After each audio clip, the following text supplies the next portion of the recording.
Welcome to ECN Trade Daily Video. Before we begin, it should be noted that any advice is of a general nature only and that your personal circumstances have not been taken into consideration. Hello everyone, my name is Rob Clayton and thank you very much for joining me. Yesterday, the Australian dollar surged in the early morning open as the US plummeted after the Federal Reserve kept interest rates steady and signalled it did not plan to raise rates at all for this year, which left just one now for a rate hike in 2020. As the bullish traction took further advance after a lower Australian job markets report release, as the Aussie hit a high of 71.67 before getting into a lot of bearish trouble and plummeted back to the low of 70.89 overnight.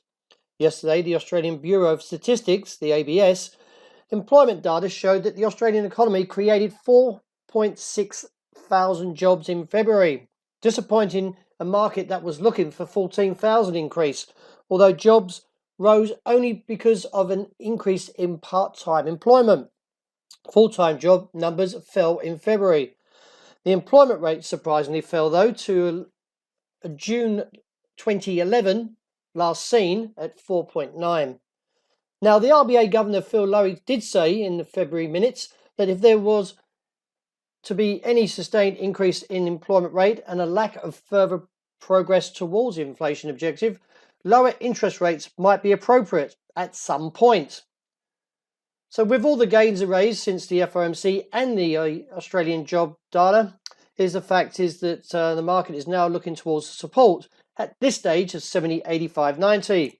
Now a break beneath there would give further exposure to the downside and bring the next target of 70.40, which I'm in favour of after the rejection from 50.65 did give good indication that the bears are still very much prepared to take on any challenge, and with the technical implications breaking down, does support this view.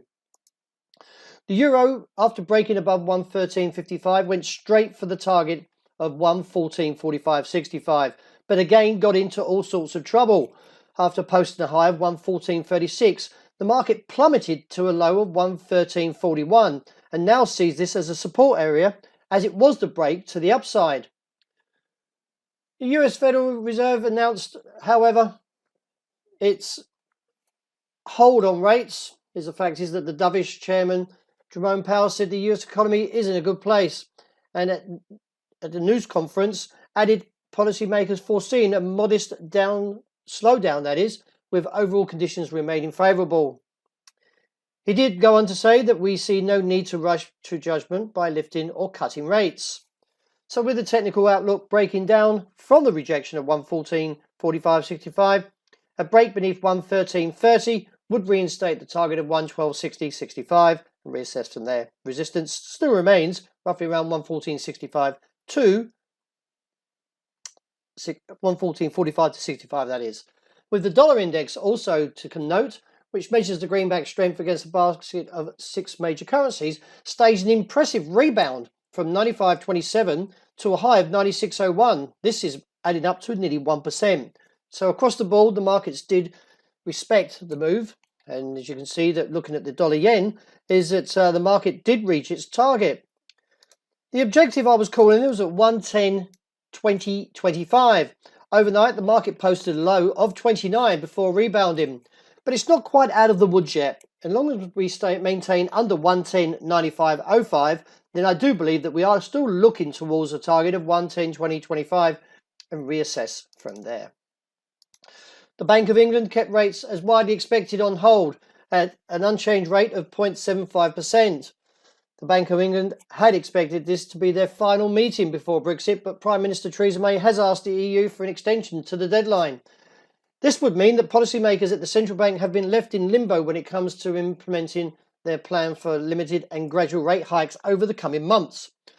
Now, from the technical point, we did respect the level. We're at the moment at 129.50.80. And if we do see further tests towards this level, then a break beneath there does expose 125. I don't have a strong view as yet, as the roller coaster ride can still see a market remain high in volatility. That is a very whipsaw price action within the boundaries of 129.5 to 133.5. So for the moment, I'd rather sit at neutral.